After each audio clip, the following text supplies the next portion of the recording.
Welcome to Wednesday Wellness. The power of balance, creating a healthy relationship with your finances. Welcome to Wednesday Wellness. The power of balance, creating a healthy relationship with your finances. So in this webinar, we're going to cover the aspects of financial wellness. But first, let's just clarify a few potential misconceptions. First, what is money? Most countries have a fiat money system. The value of money is only the trust that people put in it. In the past, various countries have used things like salt, gold, shells, silver, beads, feathers, stones, barley, and even cattle. But most countries, including the US, have moved to a fiat money system where there is nothing backing up that cash. Money's value is only in what you can purchase with it. So a big step toward financial wellness is to shift our relationship with money. So in this case, we want to focus on what we can do with the money, not the money itself. The second misconception about money is that it can buy happiness. Most of the time, people don't believe that money doesn't buy happiness. Studies show that happiness doesn't come from more money or more stuff. Even lottery winners are not any happier than those of us who never win anything. Once our basic needs are met, more money does not result in significantly more happiness. So if you or any of your clients are below that needs threshold, when we're talking about, Maslow's hierarchy of needs, if they are below that needs threshold, additional money definitely increases happiness, but it doesn't solve all of life's problems. So a good starting point is to be grateful if your basic needs are met, and then get in the habit of practicing gratitude every day for what you have. That will set you up for better success in achieving financial wellness. So just how much money is enough money? Los Angeles, where we are based, is ranked as the fourth most expensive city to live in the country, with California being the third most expensive state. So how much is enough? A recent study showed that a family of 4 would need $287,000 to live comfortably in California. Considering that is likely 2 incomes, you are looking at both earners making well over $100,000 a year. And this uses the 50-30-20 rule. 50% of your income is for necessities, 30% for discretionary spending, and 20% for debt or savings. So it's important to understand just how much is enough before you can figure out exactly what it is that you need. I don't want to downplay the state of the economy right now, first and foremost. We are living in a very tumultuous time, which has direct impact on our finances. Combine that with living in one of the most expensive areas in the country, and we have a recipe for financial unwellness. That's why it's so important to take control of your finances now, instead of letting money or a lack of money drive your mental well-being. The minimum living wage in California is just under $60,000, while the amount necessary for a comfortable income for a single person is $115,000. However, it's important to note that expenses tend to increase along with income increases, so it's all relative. We do have to have our basic needs met, but beyond that, enough is completely subjective. It's important to have an accurate self-assessment as far as money goes. If your basic needs are met, you don't need more money, you want more money. And there's nothing wrong with that, as long as you're clear on why you want more money. It's not the money itself, it's what the money can do for you. And it's being realistic about whether or not what you think you want will make you happier. I want to add one more thing, which is to touch on unhealthy relationships with money. If you constantly worry that you'll run out, regardless of how much you're making, or if you feel like you always need more, you may have a condition that's based on fear and scarcity. Likewise, you could have a condition related to not feeling that you deserve more money, which tends to be self-prophesizing. These could come from past experiences or be based in your parents' finances and their relationship with money, or rooted in self-esteem issues. So you might consider professional therapy to help you overcome any underlying psychological issues that may be preventing you from enjoying money or managing your finances. The constant quest for the things that we don't have is called the hedonistic treadmill. In general, it means that when we get what we want, like money, job, love, house, we may get a burst of happiness, but we quickly settle back to our previous level of happiness and then start thinking about the next thing that will make us happy. The hedonistic treadmill, also known as hedonic adaptation, is a psychological phenomenon that contributes to unhappiness because it describes the tendency of people to quickly return to a relatively stable level of happiness, despite major positive or negative events or life changes. It turns out we have a set happiness point, just like we have a set weight point. It doesn't mean you can't expand it somewhat, but odds are material things are not going to make you happier. Here are several reasons why the hedonistic treadmill can lead to unhappiness. Adaptation to new situations. People quickly get used to new circumstances, whether it's a new job, a new car, or a financial windfall. The initial boost in happiness from these changes diminishes as they become the new norm. And the excitement and satisfaction from achieving or acquiring something new fades over time, leading to a continuous cycle of wanting more. The constant pursuit of more. Endless cycle. Individuals on the hedonistic treadmill constantly strive for new achievements or possessions to regain that initial sense of happiness. This can lead to a never-ending pursuit where satisfaction is always just out of reach. Focusing on material possessions as a source of happiness can lead to shallow fulfillment and neglect of deeper, more meaningful sources of happiness, such as relationships and personal growth. Comparison with others. People often compare their achievements and possessions with those of others, leading to feelings of inadequacy or even envy. The sense of happiness derived from having more than others, it can be fleeting and ultimately unsatisfying. When individuals perceive that they have less than others, it can lead to dissatisfaction and a sense of injustice, even if their absolute circumstances are good. Unrealistic expectations. Each new achievement sets a higher standard for future happiness. What once made a person happy may no longer suffice, leading to increasingly unrealistic expectations. The pressure to continually improve and acquire more can lead to stress, burnout, and a feeling of being trapped in a cycle that never brings lasting fulfillment. Neglect of non-material sources of happiness. True and lasting happiness often comes from intrinsic sources, such as meaningful relationships, personal growth, and a sense of purpose. The hedonistic treadmill can distract individuals from these deeper sources of fulfillment.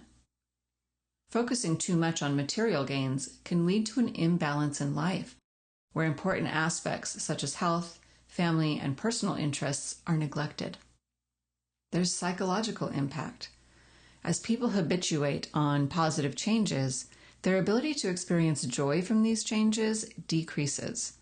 This can lead to a baseline level of happiness that remains unchanged despite significant efforts to improve one's life. When new achievements or possessions fail to bring lasting happiness, it can lead to feelings of disappointment and disillusionment. This hedonistic treadmill can make people unhappy because it fosters a cycle of perpetual striving without lasting satisfaction.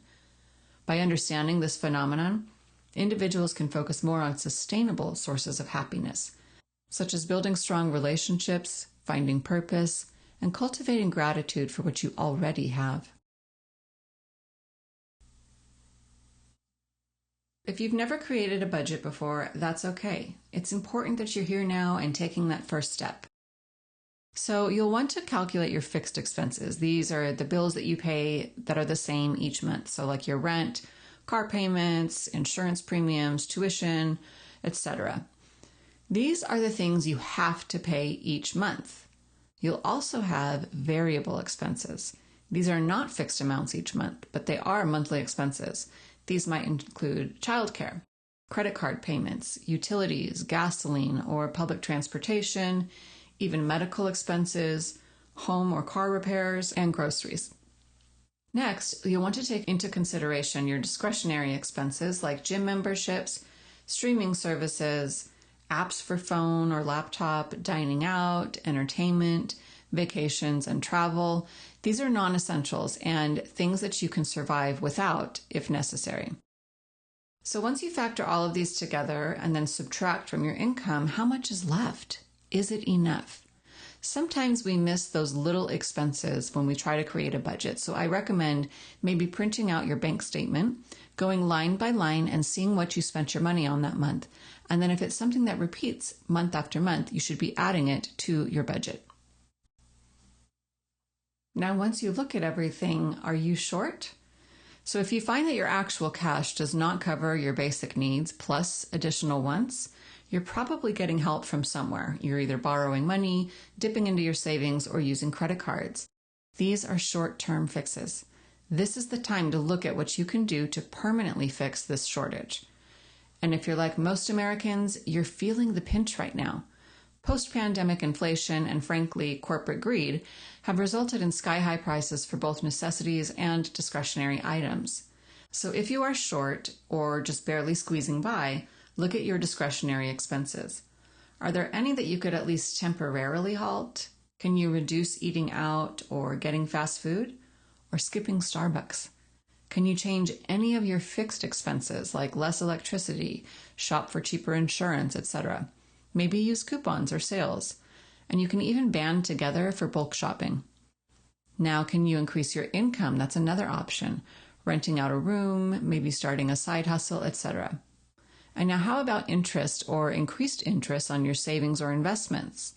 Maybe tax-deductible savings options. On top of your regular budget, you kind of want to expand it to include your long-term goals. It's so important to your success to set your financial goals on what the money can do for you, not just a set dollar amount. So having a goal of accumulating money is pretty meaningless, and you'll continuously want to increase the amount without reaping any real satisfaction. The goal is to enjoy life. So let's dream big. What do you want or need that's currently out of your reach?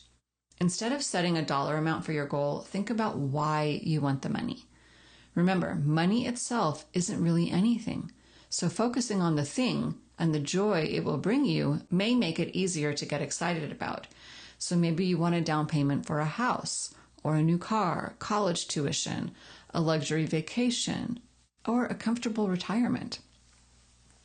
We tend to skip savings first when we're short on money, but studies show that if we identify a financial goal with a time limit, we pay ourselves first.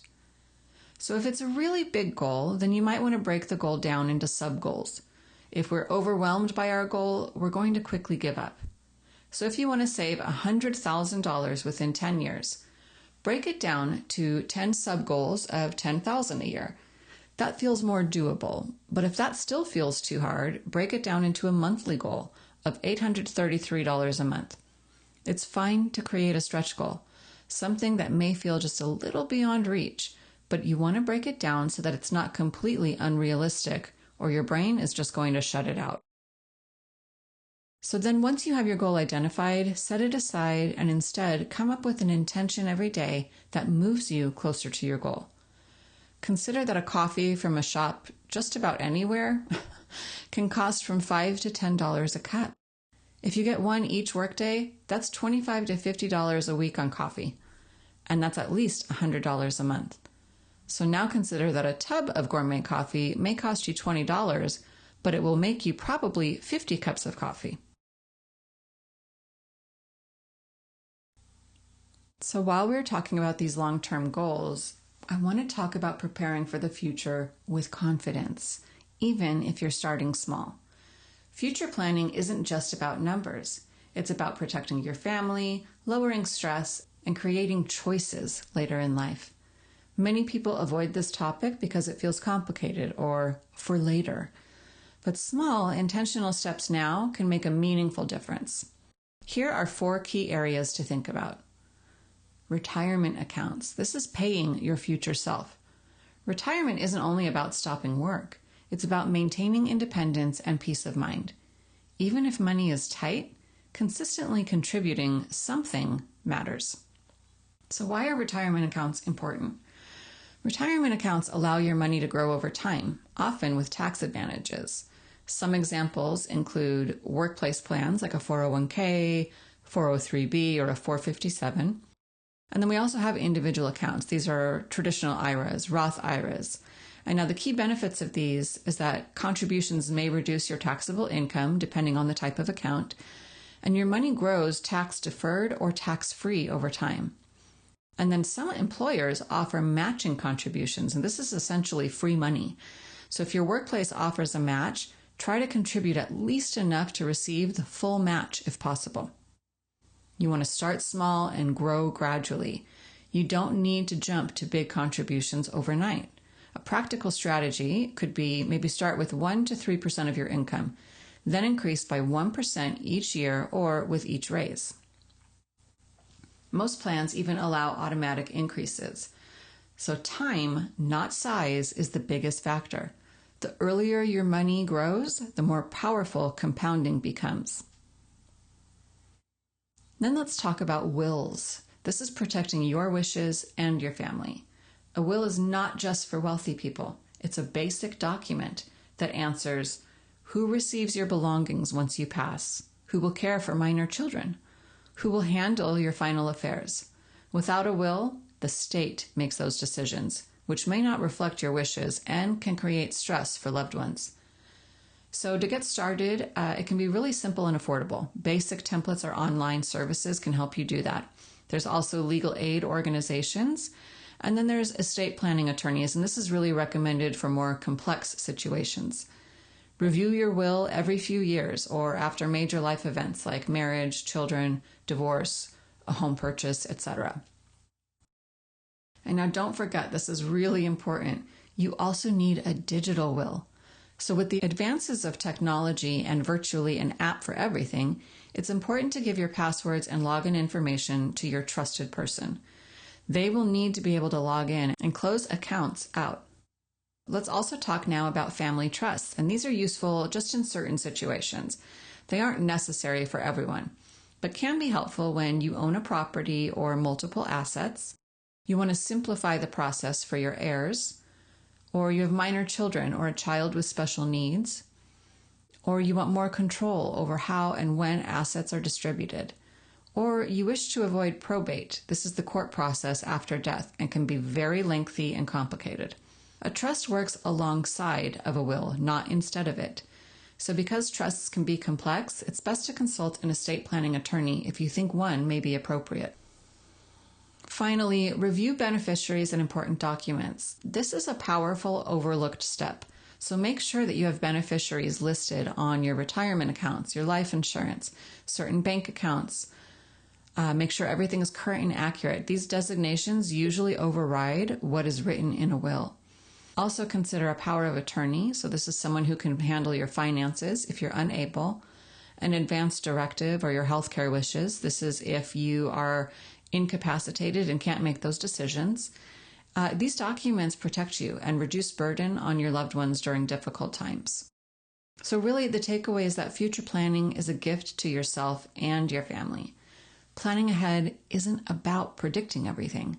It's about creating a structure so your future self has security, options, and peace. Start with contributing to retirement, even if it's in small amounts. Invest steadily for long-term growth. Create or update your will. Explore whether a trust makes sense for you. And then keep beneficiaries and legal documents up to date. So no matter where you are financially, each small step strengthens your foundation. Our economy runs on debt, and we are the engine that fuels it. The total U.S. debt last year alone was $18.3 trillion. It's important to try to understand the system. Corporations want you in debt. They make more money on the interest they charge than from the actual products or services. It's big business with a capital B.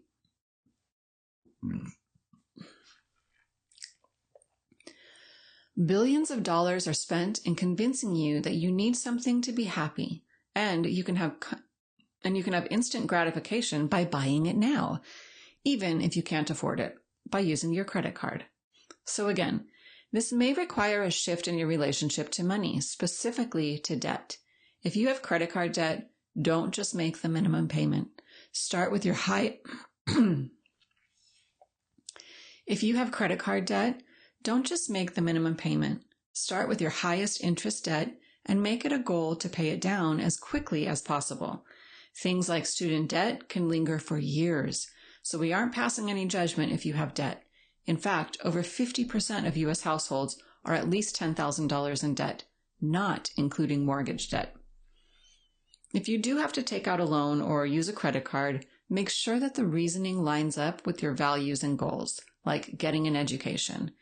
It makes it less painful emotionally to pay it off when you know that thing brought you real value.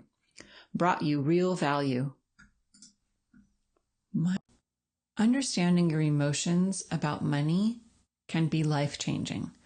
If you are facing financial challenges, I probably don't have to explain to you what financial stress feels like. But because our finances are so closely tied to our sense of safety and security, financial stress can feel very different than your average run-of-the-mill stress. And only you can tell if you've slipped into financial stress versus regular stress. Unfortunately, because of its pervasiveness, financial stress can wreak havoc with your cardiovascular system, your immune system. It can cause gastrointestinal issues, and it can prompt chronic pain. Mentally and emotionally, it can lead to anxiety, depression, cognitive impairment, substance abuse, and relationship strain. The money mindset. A healthy money mindset isn't just about how much you have. It's about the beliefs, emotions, and habits that guide how you use it. Many of us were shaped by early messages like, money is stressful, money is the root of all evil, I'm so bad with money, or there's never enough money. Shifting those beliefs takes intention, but it is possible. Here are some key ways to start. Start to notice the stories that you tell yourself about money. Our financial behavior is often driven by unconscious narratives, so ask yourself, what did I learn about money growing up? Do I see money as safety, status, control, guilt, fear, or freedom? What money fears come up for me the most often? So the goal here isn't blame, it's awareness. Once you see the story, you can choose a new one. So here's some reframe examples. If you previously would say something like, I'm terrible with money, now try something like, I'm learning new skills and improving. Or if you usually say something like, there's never enough, you can say, I'm developing plans that give me stability. Second, we want to separate self-worth from net worth. Money can easily become tied to identity, success, value, or even competence. But your worth is not your bank balance. Some helpful reminders. Debt does not equal failure. Financial challenges are common and solvable. Progress matters more than perfection. Shame shuts people down. Self-compassion helps people take action. Third, focus on control instead of perfection. A healthy mindset asks, what can I control today? You can control tracking where your money goes, setting small, realistic savings goals, making a plan for debt, asking for help or resources, saying not right now to unnecessary expenses. You don't need to overhaul everything at once. Consistency beats intensity. Fourth, let's replace avoidance with curiosity. Avoiding money, like not opening bills or not checking balances, temporarily reduces anxiety, but increases stress over time. Curiosity sounds like, what is actually happening with my money? What trend do I notice over the last 3 months with my spending? What small change would help? Even 10 minutes a week of neutral money check-ins can build confidence.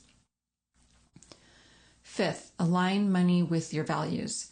Financial wellness feels better when your choices support what matters most. So try this. List your top 3 to 5 personal values: family, security, education, experiences, generosity, etc. Look at your spending. Where do those values show up? Where could you make gentle shifts to reflect your priorities? When spending matches values, guilt decreases and purpose increases. Sixth, normalize learning and asking for support. Most people were never taught how to budget, invest, or manage debt in a practical way. In fact, both of my kids in high school didn't even have a course on budgeting, which is crazy. So a healthy mindset statement could be, it's okay to learn as I go. I can ask questions without feeling embarrassed.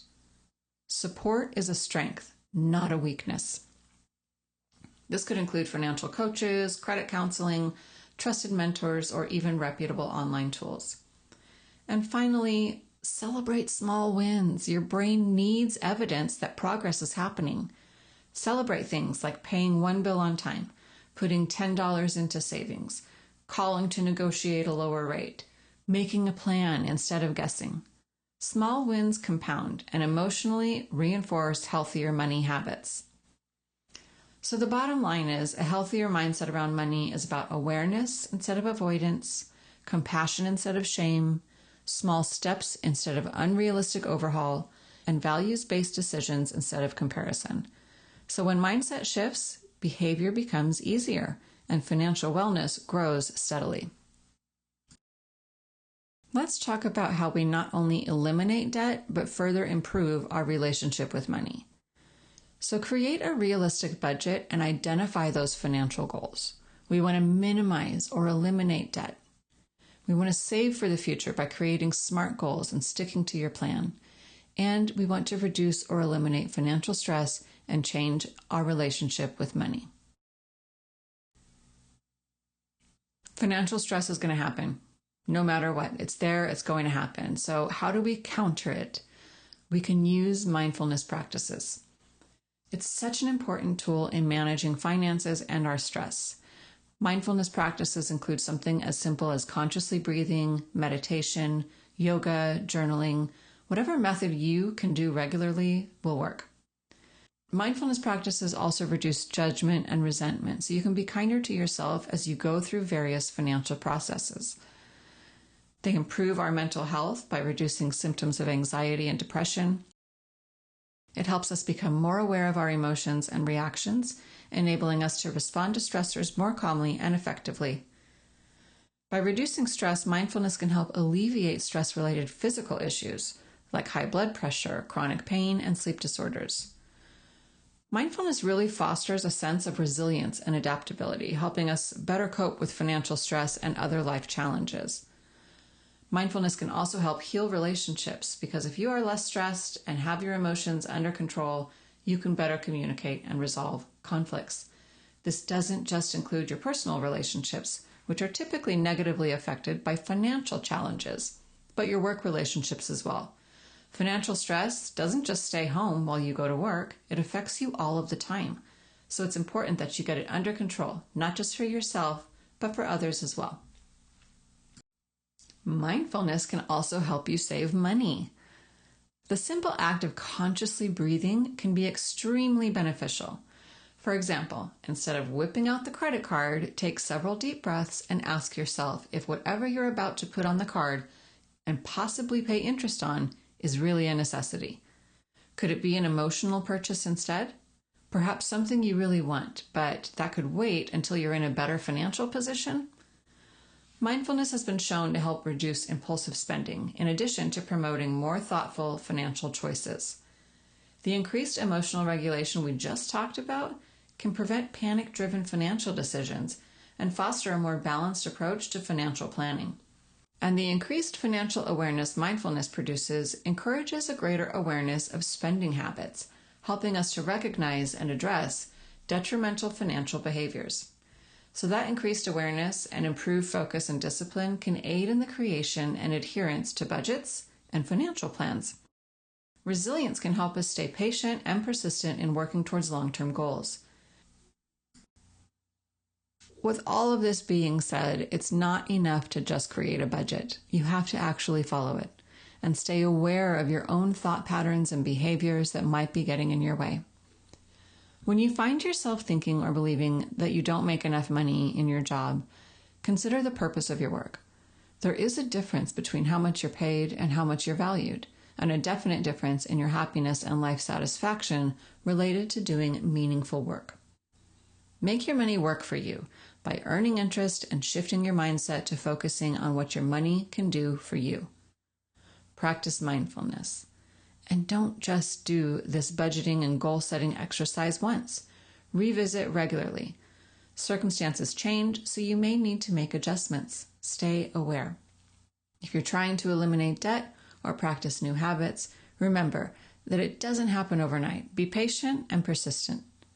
And finally, be kind to yourself. You're doing great things for you, your family, and your friends. Be grateful for you, as well as everything that you currently have.